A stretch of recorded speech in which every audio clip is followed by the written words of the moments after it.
Ron is the operations manager for the Central Valley Operations Office of the U.S. Bureau of Reclamation, and he's going to speak to you on operations and all the ins and outs. Ron. Thanks, Greg. Good morning. I have a presentation. I encourage the panel to ask any questions. Virtually none of my slides, if I recall, have anything to do with biology. I don't think I have any graphs of any fish, but a lot of what I will present probably have some interesting dynamics on both, I think, fish populations, how they migrate through the system, and probably to some degree effects on predators. So I was kind of asked to talk about both, kind of operations of water projects in the valley, predominantly from perspective of both the Central Valley Project, but because we're operating kind of an integrated system, I thought I'd talk a little bit about overall water operations and not just specifically the Central Valley Project. But I did find this really cool slide or image from the 1940s that kind of talked about, water development in the state of California. So I thought it was a good idea just to include this also. But let's talk a little bit about some of the specifics. From a strategic standpoint, or the dilemma from a water management standpoint for the state, we basically find that the majority of the water that enters the state into the system are in the north part of the state. A good 3/4 of the supplies kind of accumulate in the north part of the state in the form of rain or snow. The kind of flip side of this is probably 3/4 of the demand are in this part of the state along the coast and in Southern California and the Sacramento-San Joaquin Valley. And if you get down to areas in Southern California or the southern end of the San Joaquin Valley, you've got some pretty low annual precip that goes along with that.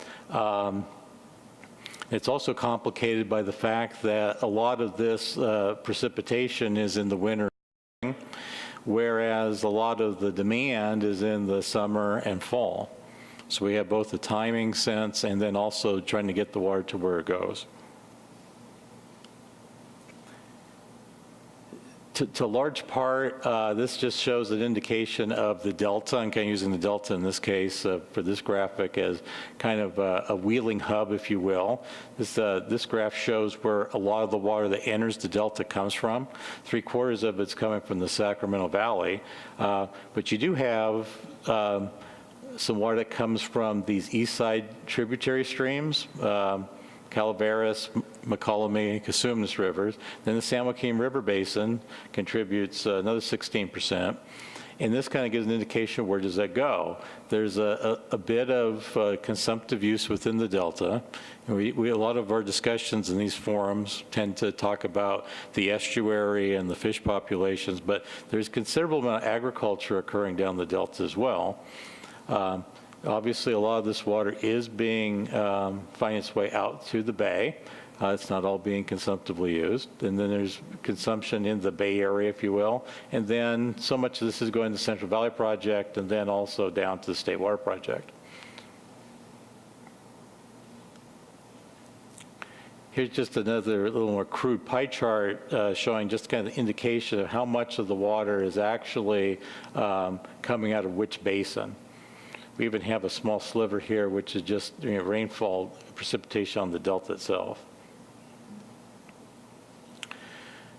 So to get that water and store that water to get it from where it falls in the state down to the places where it's used throughout we have a series of projects ranging from the State Water Project, Central Valley Project, and then just a whole series of local water projects through the system.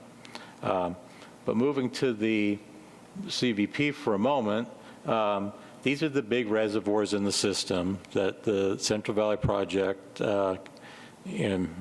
which means Bureau of Reclamation in my office, helps to manage, be Trinity, Shasta, Folsom, New Melones, and Friant, and then the off-stream storage on the way down to San Joaquin Valley and Southern California, joint use facility at San Luis Reservoir. And then to get that water through the system, we've got a series of canals. And there's, as you can see, there's quite a few canals in the system. System coming off of the Friant, certainly on the west side, combination of Delta Medola Canal, California Aqueduct, certainly distribution systems in the Sacramento Valley as well. And with each of those canals comes some kind of way to divert the water off. In the case of the Friant, this is probably much more integrated into the reservoir itself. But in a number of these other places, the water has been stored upstream of the reservoirs, released into the rivers, typically on a pattern that is hopefully both to some benefit to the fisheries from a flow or temperature standpoint, but then also can be made as put to additional use at a rediversion point. This is just a summary of the CVP, so it's just meant to give you an idea. There's a lot of moving parts and components to this.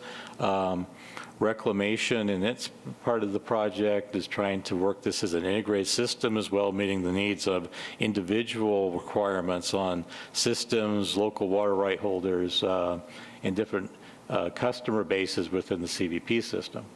Within the State Water Project, you have Oroville as a part of the State Water Project, but then you have Delta operations associated with that that are operating parallel with the CVP. And to help facilitate that, Reclamation and DWR have staff that operate the Central Valley Project as well as the State Water Project co-located. Especially when we get down to the Delta operations, we are, co-responsible for a number of Delta water quality objectives, which I'll kind of go over here in a few minutes. The other thing that complicates some of our operations is we've got a number of authorities or purposes that we're operating the project for. Prime function of the Central Valley Project from its initial authorization was a flood control element, providing management of floods, large floods through the valley with the reservoir storage. And most of the large reservoirs, as I showed you, with the exception of San Luis, have a component of the reservoir space that's reserved for routing large flood flows in the winter and into the spring period. Something called river regulation is something that's of interest. Back in the days of the authorization of the project, flows were managed on the Sacramento River to help facilitate barge traffic up and down the valley. Don't have many barges going up the Sacramento River anymore, but the remnants of the flows that were associated with that and the timing still linger with us today in terms of how diversions for some very senior water right holders still come off the river. Certainly have purposes for fisheries and wildlife. This includes refuge supplies, river restorations through various parts of the project, municipal and agricultural water supplies, power generation, and yes, recreation, both at the reservoirs, but then surprisingly we have a great deal of interaction with recreators along the river as well. Kind of a theme in this, not only as we talked about from the course of the season, let's say the wet season versus the drier season where a lot of this water is being used, there's certainly a lot of variability in the amount of rainfall that we get in the state. I did not have a chance to find it in a form that was readily available to put here, but if you look across some information I saw from a hydrology analysis, if you looked at a number of stations across the country, the variability in California, and particularly as you move towards Southern California, is probably the most we see in the country at all in terms of number of standard deviations that you can experience with an annual amount of rainfall in the region. But this gives us just an indication of kind of our wettest year that we've seen in our about 80 years of record, which we refer to quite often, was in the 82-83 year. Now, back in 2005, 2006, we had accumulation of precipitation that was getting pretty comparable to that. Just as a matter of reference, this is an index of precipitation for the Sacramento Valley. It's made up of 8 precipitation stations on the main tributaries to the Sacramento River. This is just an accumulation of precip as indexed here. This kind of blue area represents kind of by month an accumulation of that precipitation on average over the period of record. And it comes out to roughly about 50 inches of rainfall. So the extreme has been up here in the, well over 80. And then down at the lower end of this is a couple of years. Our water year goes from October to October. So 76, 77 was pretty much the driest until the subsequent September. 1923 into 24 predominantly was also a very, very wet, or excuse me, dry year. And this kind of brackets where we've been. Now, we've had an interesting year this last year in the sense that we had very wet conditions in the November, December standpoint. This represented about 200% of normal for those months. But then since that time, we've had an extremely dry period, which actually for us in the northern part of the system, as well as San Joaquin Valley, January through May was the driest January through May period that we've had in the record. And all of those months were below normal. Although, if someone were to look at where we stand in terms of just an accumulation for the season, they'd say, well, gee, you're probably just between what you saw last year and what you had as a normal amount of rainfall. But the story of that gets quite complicated. And we'll hit on that just a slight bit here as we go forward. Same kind of story for a snowpack. This is a representation of water content both in the northern Sierra, central Sierra, and then the southern end of the Sierra that goes into the Tulare Lake Basin. Most of the time for the season, the mountains will accumulate water content till about the 1st of April, and then they start losing that faster than they can accumulate. Again, this 1982-83 period was the banner year for that type of thing, but and again, this 1976-77 being kind of the lower end. But we were looking not too bad, and then nothing accumulated, and to the point where we've kind of had a lot of our snow melt was pretty much off the mountain by the time we got to the 1st of May.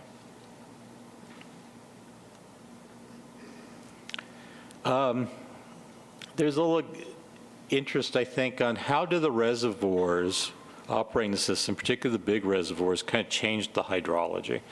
So I pulled a couple years here for Shasta Lake as it relates to the Sacramento River anyway, to give us just kind of a hint on how this would work.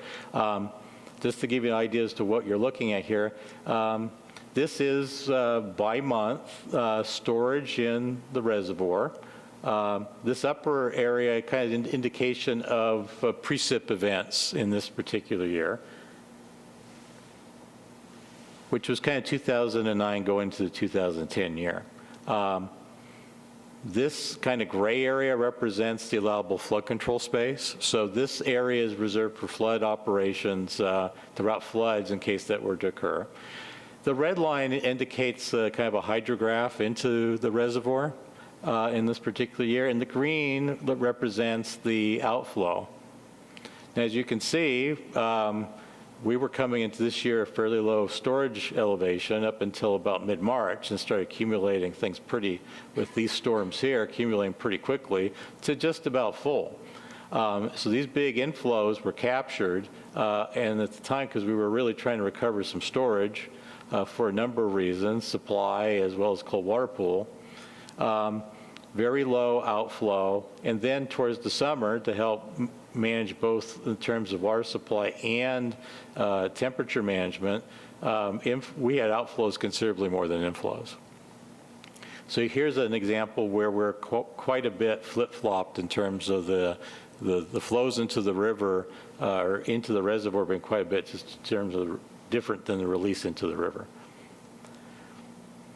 Now here's an example of a slightly wetter year in 2011 water year where you see much closer to the reservoir allowable storage into the season, managing some of that outflow out, where the inflow coming in matches a little bit better. Obviously, there's some periods here where some storage was captured, but then the same storage in the operations in the summer with higher outflows to try to help support cold water pool, the cold water temperatures on the Sacramento, as well as to try to move water for water supply. Here's kind of a basic schematic of the CVP State Water Project system. And a lot of folks kind of look at it this way. Here's your the major reservoirs we talked about, State Water Project being Oroville, Sacramento, San Joaquin. You have the Delta, obviously you have an outflow component. The two large pumping plants, the projects in the South Delta, Banks Pumping Plant, Jones Pumping Plant, and their associated fish collection facilities at that point. Canals taking us down to O'Neill Ford Bay, but that just helps decide where water is being wheeled and then storage offstream. Now, this is not a bad schematic. Kind of shows where a lot of things are coming off the system, but it misses a component which I think is kind of interesting, particularly when we start talking about winter operations as they relate both for water supply and fisheries.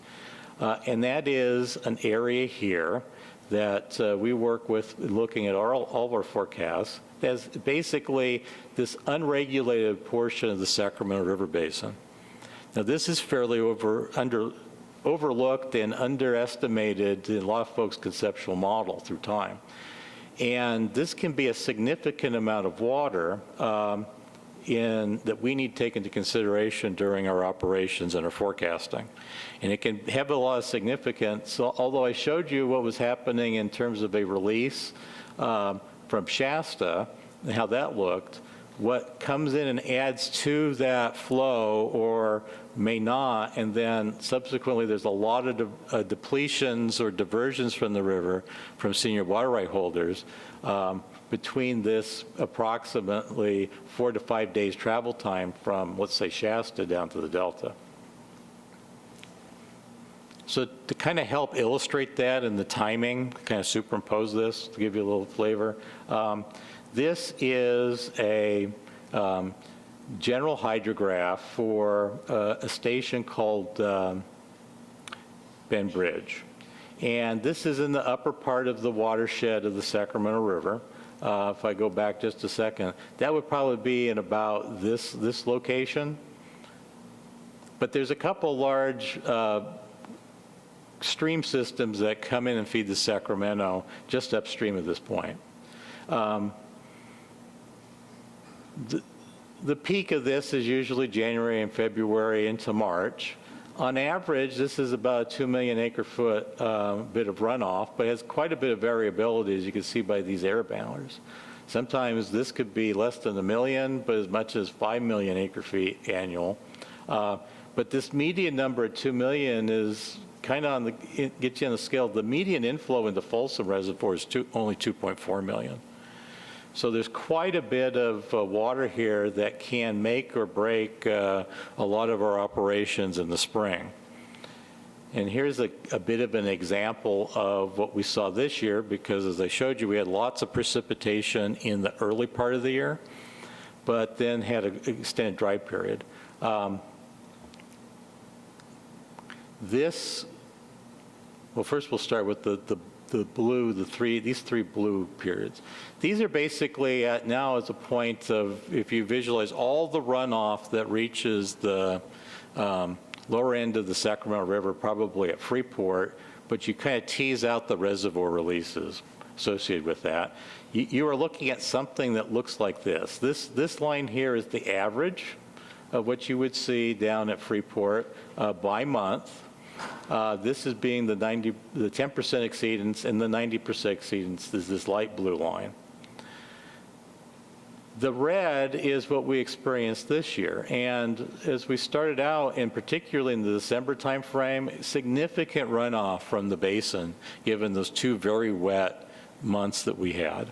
And from a interesting point of a fish migration standpoint, lots of turbidity associated with this, because there was not a lot of reservoir releases that went through this. Typically, if you looked at the mix of what you may see out of runoff in this period of time for this part of the basin, probably a lot more turbidity associated with that and suspended solids than what you see with the accommodating or accompanying reservoir releases, which is probably much clearer water.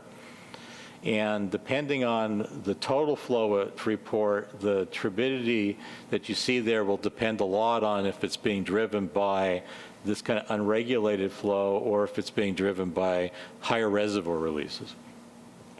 But this flow started to drop off to a point where we were getting to a place where we were down towards this 90% exceedance in terms of dryness. Now this factors in both the feeding in of the streams into the valley, as well as estimates of the diversions from the major irrigators along the Sacramento River. And for that reason, this line even in the wet periods, crosses the zero at some point, where this part of the basin actually loses water, relative to what's being put into it for the upstream reservoirs. Now, trying to figure out in a dry scenario where this will actually go to zero and just how big of a loss you'll see there is quite a trick when you get to this point, and can really be a difficult key as to how to meet Delta standards, scheduling out flows to both do that, deal with some of our fishery requirements, and being able to operate for any kind of water supply. Now, this was a snapshot in time at about the April period. We were about this location with, from that point, a couple of different trajectories that we were working with at this particular point. So that gives you a flavor of the kind of variability of hydrology.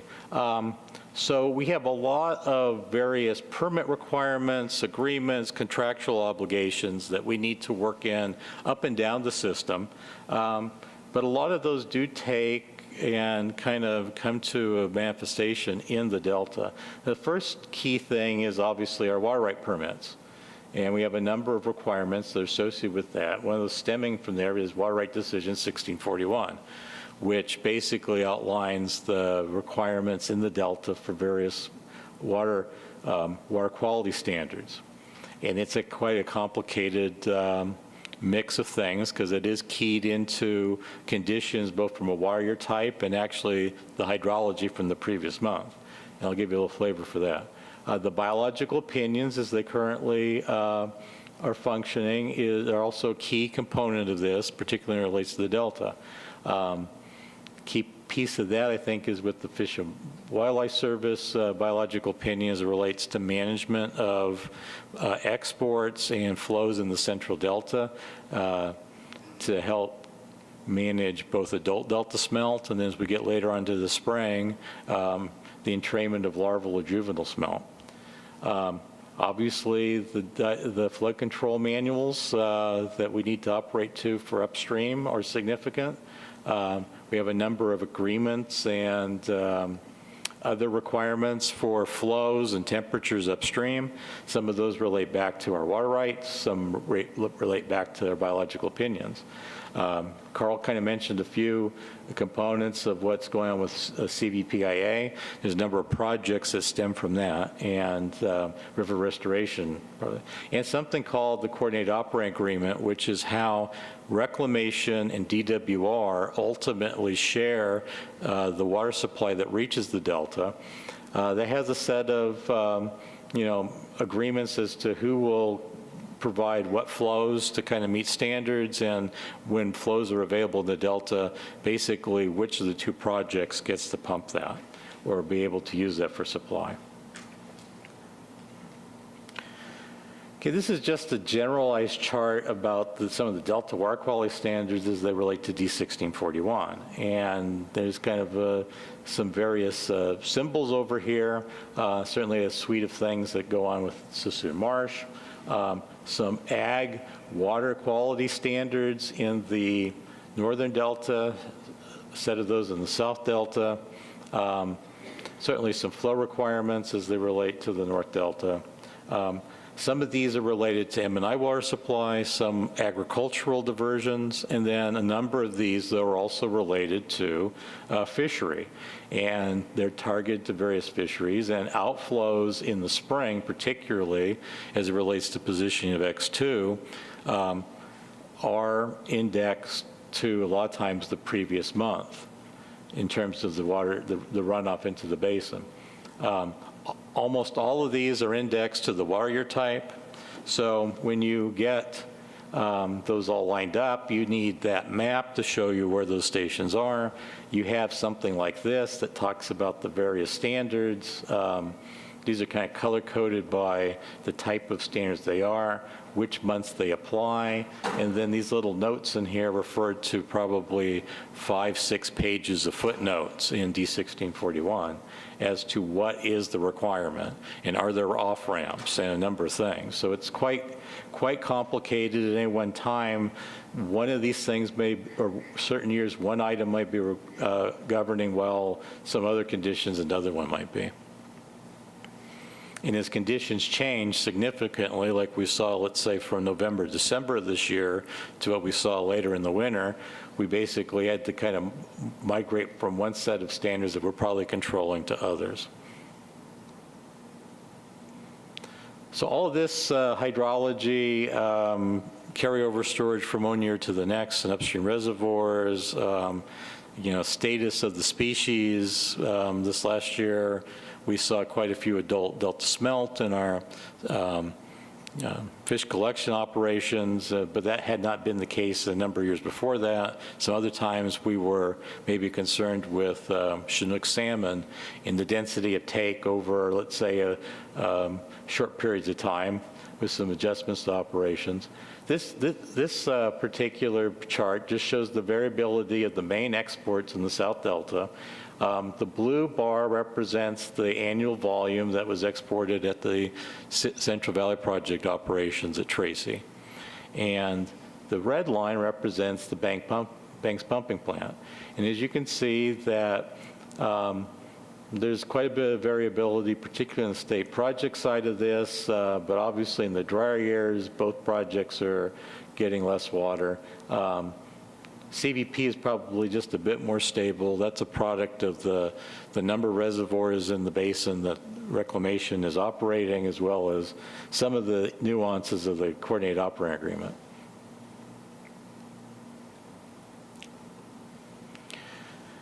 So you roll that all together, and the operations are pretty well limited or constrained in a number of ways, and this becomes a day-to-day decision-making process to deal with both our problem with the geography that we're dealing with in the state, variations in the hydrology, capacities in the system. You only have so much capacity at outlet works or canal systems. You can't always just take the water when it's available. There's a lot of times where there's way more water than you can actually gulp at a time, and then that just has to pass. And it may have been a great time from a fishery standpoint, but you just didn't have the capacity to do it. The flood control requirements and safety play into that considerably. How fast you can ramp flows up and down the river are significant, both from a levee maintenance standpoint as well as stability for fish, whether it's for rearing, stranding into the side channels, depth of water for the reds, and predation does come into that in a number of ways. Then our standards as they relate to environmental, regulatory, both from the Water Quality Control Plan, i.e. Decision 1641, and outflows, and a number of other in-stream requirements as we operate. Then there's a whole suite of contractual ESA and water rights requirements that relate to just our water right permits that need to be satisfied. Then, by golly, sometimes there's just some straight economics that are involved in this.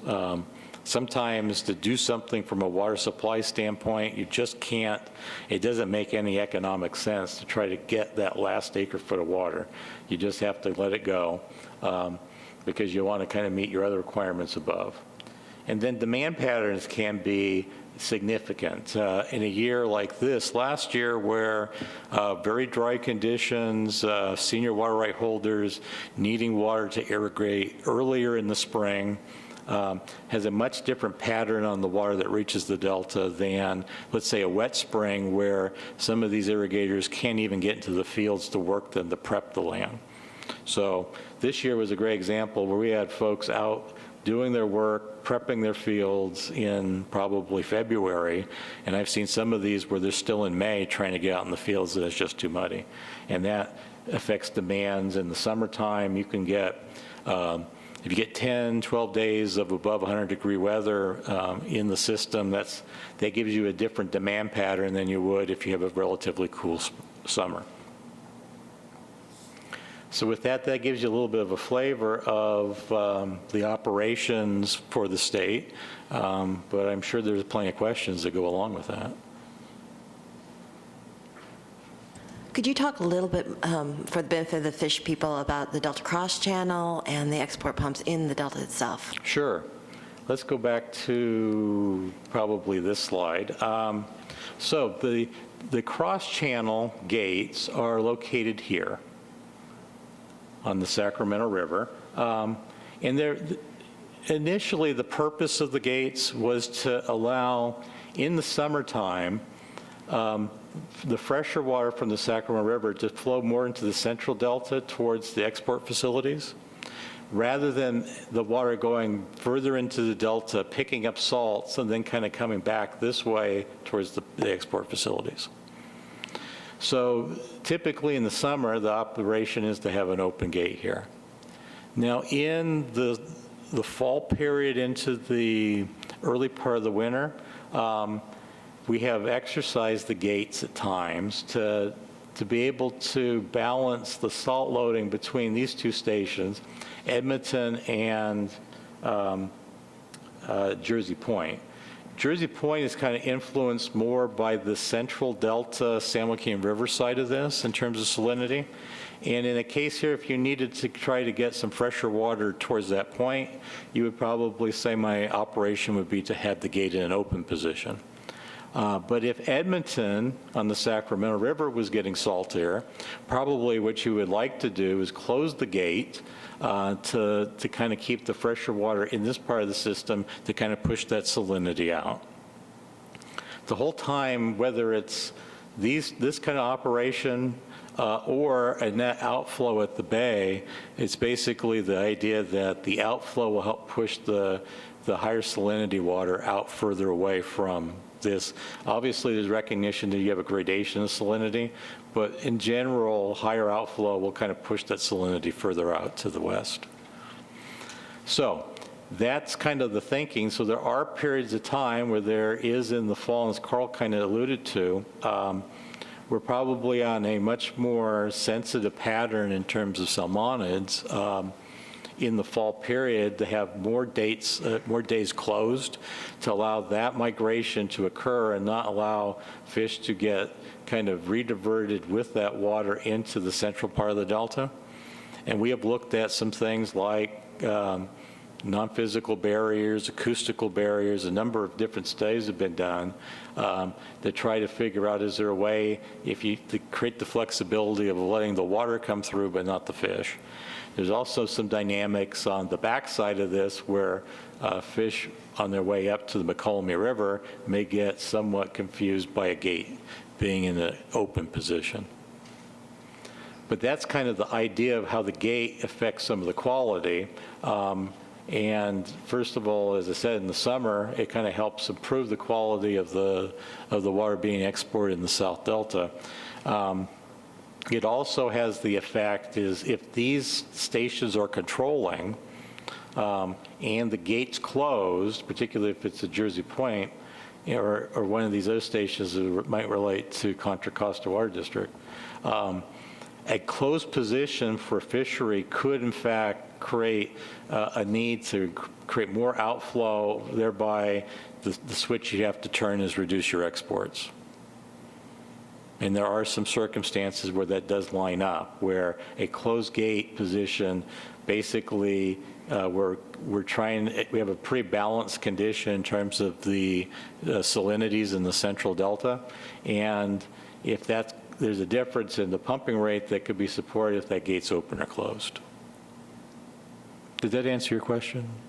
Yes. Could we also talk about the temporary barriers in the South Delta and the operations of the radial gates at Clifton Court 4 Bay? Sure. Now you're getting a little more out of my realm because those are primarily driven and operated by the State Water Project, but I will take a shot at that. So let's talk a little bit about the radial gates at Clifton Court. Unlike the Jones pumping plant for the Central Valley Project in the South Delta, Banks pumping plant has a forebay, and that forebay is Clifton Court. And Clifton Court used to be one of the Delta Islands long ago, but the State Water Project took that island, fortified the perimeter, put a bank of 5 radial arm gates there, and uses that to take water in at the higher parts of the tides generally.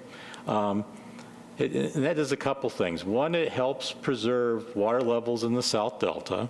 Another thing it actually helps conserve energy because you're letting water in at its highest part of the tide, closing the gates, and then operating your pumps pretty much on a consistent level. You can also cycle them off peak, on peak if you like, but typical operation there is when the tides are at the higher ebb, they will open the gates, take in the water, and then close them before the tide goes down. And there's some little shifts into that that they've experimented with over time. Now, if those gates weren't there and you're just kind of flowing with these pumping rates with just kind of straight through, what you would see at the lower end of the tides, because this whole area is heavily influenced by tides. We talk a lot, we average a lot of the daily numbers, talk about Old Mill River flows, they're kind of net one way for the period of the day, but you see some pretty significant tidal fluctuations through the day. A little bit less in the South Delta, but you may see anywhere upwards 30,000 acre CFS swings in a particular tidal period. So that's kind of how this works for Clifton Court in the radial arm gates there. In the summertime, we also have a series of barriers that are constructed in the South Delta to help facilitate the water levels for the local diverters on these islands. Because again, as I said, these are all predominantly agricultural operations, and they divert their water from these delta channels. So if the water projects are pumping at high rates during low tide periods, these pumps can be kind of left high and dry out of the water. So we do a lot of this work, and there's 3 agricultural barriers that are typically constructed in the South Delta that kind of help to keep the water levels at a particular level during the summertime, and kind of help facilitate the operations of the projects. In addition to that, there's a barrier that is many times put in place in the spring at the head of Old River. And the idea there is for outmigrating salmonids in the springtime that this one major junction, rather than get kind of into this part of the delta and susceptible to entrainment at the pumping facilities, at least gets one more boost before it gets to some of the other major junctions, but their survivability is thought to be much better if you get past that head of Old River location. So that's a 4th barrier. That's more typically in the spring period. The agricultural barriers come into play for the water levels. They have culverts in them with flap gates, and we have experimented through time in an attempt to both balance water levels, and particularly during summers where flows in the San Joaquin River are low, trying the balance between local degradation of water quality with return flows and the water surface. So in essence, if you want lots of flow through there to kind of help with quality, you probably have to deal with lower water levels during the low tides. So there's a lot of work that goes into kind of manipulating those flap gates to try to find the right balance between a particular water year. So that's more of a summertime set of operations.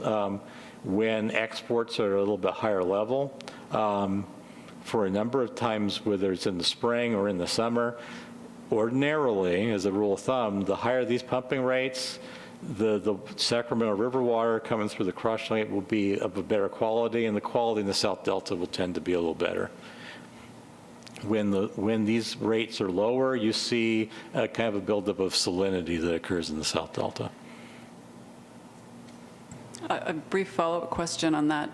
So a good component of the readings that we were provided have a lot of different attempts with dye, pit tag, acoustic tags to assess the survival through that Clifton Court forebay. And it was a little less clear whether there had been some efforts through a sort of a biophysical controlled experimental approach. A lot of evidence was more correlative with flow or exports or residence times. Mm-hmm. So have there been efforts to evaluate that sort of more structurally, looking at different engineering approaches that might alter some of those rates? I am not sure, because this is the state projects facility, I'm not as familiar with all the studies, but it wouldn't surprise me that that has been looked at to some degree, but, when you bring up the point about how rigorous was the experiment, I'm not exactly sure. So I'm sorry, I really don't know. I have a question about your reservoirs, which certainly have a big impact on releases and water in the Sacramento. Reservoirs have a finite lifespan. They fill with sediments. So I'm curious what the status of your, and I don't want a reservoir by reservoir, breakdown, but I'd like to know what the overall status of the reservoirs are, what their expected lifespan is, and then what plans are being made for water supply when they do fill. I think we've been, with the slides talking about the hydraulic mining, I think some of the most significant parts of the basin had some debris dams upstream. Right now we're looking at not a significant problem as it relates to sedimentation. So it seems like we're quite a ways out, decades and decades away from having to deal with that. I think for a lot of folks, the concern is, let's say, the reservoirs and the interaction with the snowpack as it may relate to climate change seems to be much more in the foreground in terms of the thinking about, do we need a different mix of reservoirs? Do we need to operate them differently? But in terms of the sedimentation issue, although we've seen some over the course of time, our reservoirs are getting up there in age, and they seem to be going strong without any real significant degradation in terms of the storage. So I don't think that's a concern. It's well in the background as it relates to, I think, the climate change issue. And the climate change takes on twofold. One is the reservoir snowpack mix, whether quantity overall of precipitation or the mix of snow and rain. And then sea level rise in the delta has a significant effect. Well, sea level rise in the ocean, but that rippling into the delta has a significant effect on how we manage salinity and outflow, both from a beneficial use in the delta and some of the species management. I thought I heard you hint at managing flows to affect predation. Could you describe a little bit about what you're talking about there in terms of managing flows to manage predation?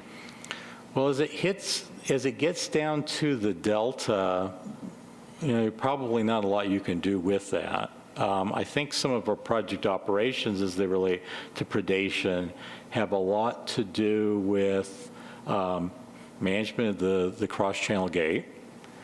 I think in the head of Old River Barrier is certainly something. This area, the San Joaquin, there's been a lot of discussion, obviously, about predation and migration and survivability there. And that relates to some degree, and there are times that we do pulse flows as a means to help either cue fish upstream or to help cue them out and give them a boost out. And the timing of that probably does have something to do with predation. I think that, there's been some discussions about, predation. Are you setting up in the summertime, let's say, a particular temperature regime that may be an unintended consequence of a set of operations that may just be encouraging predation. We've had some discussions about can we better manage release from hatchery fish with some of our other broader reservoir operations to be able to, get some synergy there so that we don't have a great predation problem. Another area of predation that I think over the last few years, getting to a more significant sized pumping plant at Red Bluff for the Tamakusa Canal and taking out the old Red Bluff diversion dam or having those gates in an up position has probably cut down to some degree predation. So we've kind of managed to some degree. There's a lot of physical elements associated with it, but I think some of the timing on how we would do some of our pulse flows and other management of whether it's hatchery or wild fish, we're looking for opportunities to minimize the effects of predation if we can. But once you get down to the delta, there's just so many other moving parts that are associated with that. There aren't a lot of things you can do. Thank you, Ron. Thank you.